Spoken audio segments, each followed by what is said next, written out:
আসসালামু আলাইকুম। আশা করি সবাই ভালো আছেন।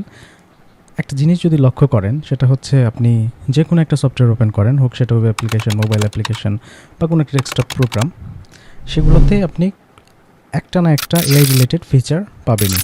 কারণ বর্তমানে এটা হচ্ছে একটা ট্রেন্ড। ফলে আপনি যদি একজন সফটওয়্যার ডেভেলপার হন বা আপনি একজন ওয়েব ডেভেলপার হন, আপনি ফ্রন্ট এন্ডে কাজ করেন বা ব্যাক এন্ডে কাজ করেন, ইন্টিগ্রেশন রিলেটেড কাজ কিন্তু আপনাকে করতেই হবে। তো এখানে কিছু প্রশ্ন আসে, যেমন আপনি কি এআইটা আপনার জাভাস্ক্রিপ্টে ম্যানেজ করবেন, নাকি আপনাকে পাইথনে শিফট হয়ে যেতে হবে? আপনি কি এসডিকে দিয়ে করবেন, নাকি আপনি কোনো একটা ফ্রেমওয়ার্ক যেমন ল্যাংচেন, ল্যাংগ্রাফ এগুলোকে ইন্ট্রোডিউস করবেন? আর এই উত্তরগুলোই আমরা এই ভিডিওতে খুঁজব। পাশাপাশি আমরা কিছু সিনারিও আপনার সাথে আলোচনা করব।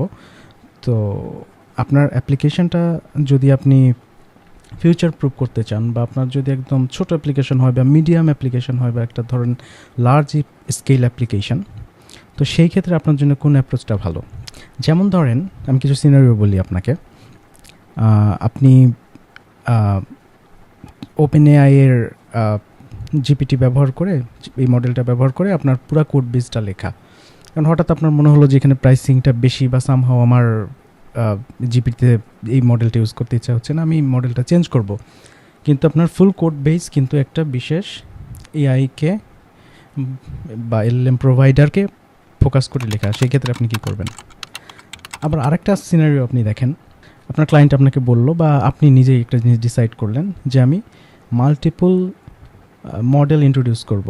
সিম্পল কোনো একটা লাইক কোনো একটা চ্যাট মডেলের জন্য আপনি হয়তো বা আপনার সেলফ হোস্টেড কোনো একটা ওপেন সোর্স মডেলকে এপিআই থ্রুতে কানেক্ট করে কাজ করবেন। পাশাপাশি হয়তো বা ক্রুশিয়াল কোনো একটা অ্যাপ্লিকেশনের জন্য আপনি GPT-5 ব্যবহার করবেন। কোডিং রিলেটেড কোনো কিছুর জন্য হয়তো বা আপনি ক্লড ইউজ করবেন। তো এই যে মাল্টি মডেল যখন আপনি ইন্ট্রোডিউস করতে চাইবেন আপনার অ্যাপ্লিকেশনটাকে কেপেবল সেটাকে হ্যান্ডেল করার জন্য, আবার ধরেন যে আপনার খুব সুন্দর একটা ফিচার যেটাতে আপনি চাচ্ছেন যে এটাকে একটা স্যাস মডেলে নিয়ে আসতে, ফলে অন্যরাও সেটা ইউজ করতে পারবে, তারাও বেনিফিটেড হবে, আপনিও বেনিফিটেড হবেন। তো এটা কি আপনার জন্য পসিবল কিনা? তো এই ধরনের জিনিসগুলোই আমরা এখানে আলোচনা করব, এবং এই জিনিসগুলো এক্সপ্লোর করতে আমাদের সাথে থাকবে ফাহিম আহমেদ, যে দীর্ঘদিন যাবৎ এআই ইন্টিগ্রেশন নিয়ে এগুলোকে ম্যানেজ করা, এগুলোর রিউজেবিলিটি, তারপরে এক্সটেন্ডিবিলিটি,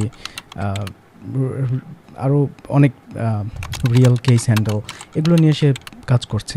তো আমরা তার কাছ থেকে শুনবো। তো ফলে আশা করব যে আপনারা ভিডিওটা পুরোটা দেখবেন, এবং আমি খুবই আশাবাদী যে এখানে আপনাদের কিছু না কিছু হলেও উপকার হবে।